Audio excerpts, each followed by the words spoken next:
This is my Pulley Lab response video by Raquel Gomez. The first step was engage. So a pulley is a wheel with a grooved rim around which a cord passes. It acts to change the direction of a force applied to the cord and is chiefly used to raise heavy weights. They are used to lift heavy items. Two forces are involved when a machine is used to do the work against a resistance, a force applied to the machine which is the input force, and the output force, which is the weight of the object.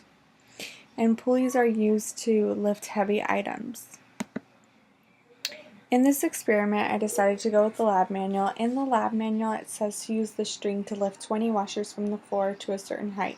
I decided to lift the washers 1 foot. The weight of the washers was 3.8 pounds.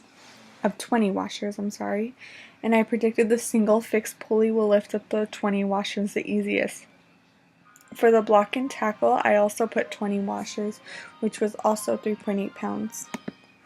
For the procedure, I used 20 washers, which weighed 3.8 pounds, and for the single fixed pulley, the force applied was 3.8 pounds, and the mechanical advantage was 1.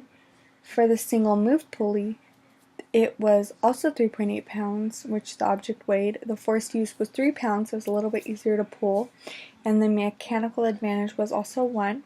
And for the block and tackle, the weight was also 3.8 pounds. The force used was 1.9. It was half because it has 2 wheels to pull up the washers. And the mechanical advantage was 2. In the end, I realized the single fixed pulley was the hardest to use.